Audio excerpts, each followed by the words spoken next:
So we're ready to go to war. I say going to war rapidly like this is risky and it's reckless. Now, if they're so determined to go to war, the only thing I plead with you for, if this is the case, is do it properly. Ask the people and ask the Congress for a declaration of war. This is war, and people are going to die, and you've got to get a declaration of war. Iran, why do we have to bomb so many countries? Why are we have 900 bases, 130 countries, and we're totally bankrupt? How are you going to rebuild the military when we have no money? How are we going to take care of the people?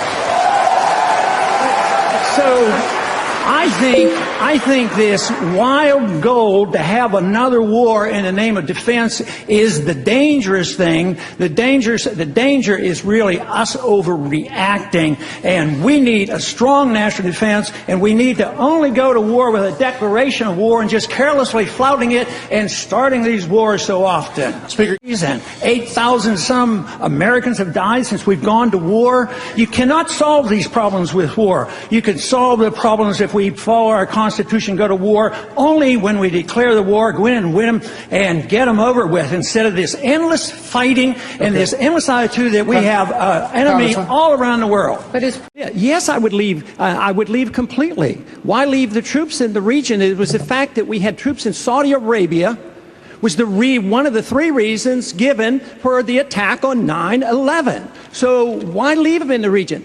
They don't want our troops on the Arabian Peninsula. We have no need for our national security to have troops on the Arabian Peninsula. And going into Iraq and Afghanistan and threatening Iran is the worst thing we can do for our national security. I am less safe. The American people are less safe for this. It's the policy that is wrong.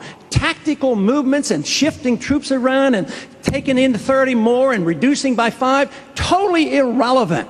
We need a new foreign policy that said we ought to mind our own business, bring our troops home, defend this country, defend our borders. So if you're basically saying that we should take our marching orders from Al-Qaeda, if they want us off the Arabian Peninsula, we should leave? No.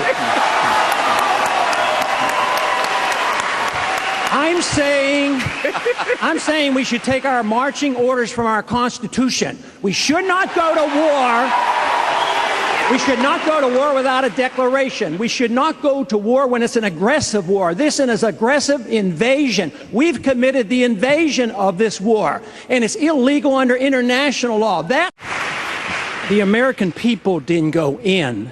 A few people advising this administration, a small number of people called the neoconservatives, hijacked our foreign policy. They're responsible, not the American people. They're not responsible. We shouldn't punish them. The United States of America, no, not the divided States of America. When we make a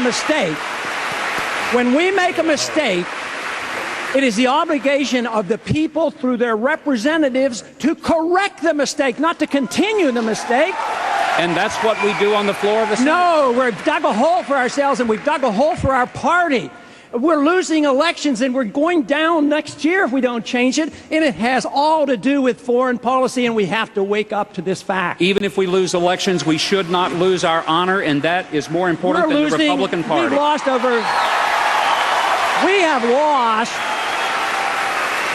We have lost over 5,000 Americans killed in We've lost over 5,000 Americans over there in Afghanistan, in Iraq, and plus the civilians killed. How many more do you want to lose? How long are you going to be there? How long? What do we have to pay to save face? That's all we're doing is saving face. It's time we came home. Gentlemen, thank you. But you know, just going for increasing presidential powers, as been discussed, is rather disturbing to me. This whole idea that we're supposed to sacrifice liberty for security, we were advised against that. Don't we remember that when you sacrifice liberty for security, you lose both? That's what's happening in this country today. One thing I would remember very clearly is the president doesn't have the authority to go to war. He goes to the Congress. So what do you do? He goes to the Congress and finds out if there's any threat to our national security.